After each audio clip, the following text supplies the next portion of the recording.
ఒక్కసారి తెలంగాణ పీపుల్స్ అయి ఉంటే ఒకవేళ నల్గొండకు సంబంధించిన వాళ్ళు అయితే ఖచ్చితంగా అయితే ఈ వీడియోని ఎండ్ వరకు అయితే వినండి.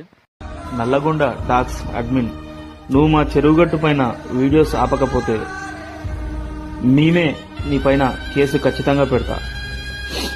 అసలు నువ్వు ఎన్ని వీడియోస్ చేసినావు, నీ వల్ల ఒక్క సమస్య అయినా క్లియర్ అయిందా? కొంచెం దిమాగ్తో ఆలోచించు. నేను నీకు ఒకటి చెప్పిన బ్రదర్, మన కంట్లో మనం పొడుచుకోవద్దు. అలా అని మన గుళ్ళు గురించి మనం తప్పుడు ప్రచారం చేయొద్దు. ఏదైనా నీకు దమ్ము ఉంటే ఒక 10 మందిని తీసుకొని వచ్చే సత్తా నీలో ఉంటే ఒక్కసారైనా ఆ సమస్యని అధికారుల దృష్టికి తీసుకెళ్లి మాట్లాడాలి. సో విన్నారు కదా, ఈ బ్రో మాట్లాడే మాటలలో కొంచెం అయితే న్యాయం ఉందని చెప్పుకోవచ్చు. ఒక గుడిని అట్లా చూపెట్టడంలో తప్పు ఉందని చెప్పుకోవచ్చు. కానీ నేనేమడుగుతున్నానంటే, ఒక వ్యక్తి వచ్చి ఆ గుడి గురించి మాట్లాడే అంత గలీజ్గా ఎందుకు ఉంచుతున్నారు దేవస్థాన కమిటీ సభ్యులు అని నేను అంటున్నా. దేవస్థాన కమిటీ సభ్యులు పట్టించుకున్నప్పుడు మాలాంటి సోషల్ మీడియా వాళ్ళు ఎంతో మంది వెళ్ళేసి అక్కడ ఇలా ఉందని బరాబర్ చూపిస్తారు. ఎవరికి దేనికి మేము వెళ్ళి కంప్లైంట్ చేయాల్సిన అవసరం మాకు లేదు.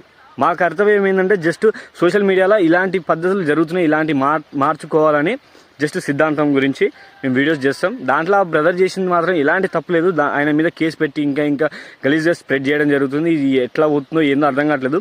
కానీ చెరువుగట్టు అనే గుట్ట మీద చాలా అంటే చాలా గలీజ్గా నిజంగా మాట్లాడుకోవాలంటే అక్కడ ఉన్న కమిటీ సభ్యులు కానీ ఇంకా ఏం చేస్తున్నారో మరి వాళ్ళకి తెలియాలి. కమిటీ సభ్యులు పట్టించుకున్నంత వరకు మేము సోషల్ మీడియాలో వీడియోస్ అప్లోడ్ చేస్తూనే ఉంటుంటాం. సో నేను వెళ్ళి ఇంకా దాన్ని విజిట్ చేయలేదు.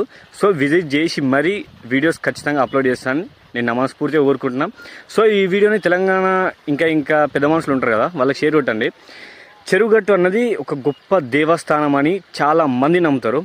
అలాంటి గుట్ట మీద ఇలాంటి గలీజ్గా అంటే ఇప్పుడు స్ప్రెడ్ అంటే ఎట్లా అంటే అక్కడ ఉన్న పరిస్థితి ఎట్లుందంటే గలీజ్ వాసన రావడం కానీ, గలీజ్ నీళ్లు కానీ ఇంకా చాలా జరుగుతూ ఉంటుంటాయి.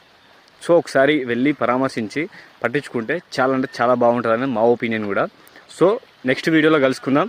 ఈ వీడియోని ప్రతి ఒక్క నల్గొండ ప్రజలకు షేర్ కొట్టండి. ప్రతి ఒక్కరూ ఈ వీడియోని స్కిప్ చేయకుండా చూడండి. కొంచెం దిమాగ్లో పెట్టుకొని చేంజ్ చేయడానికి ఆలోచించండి.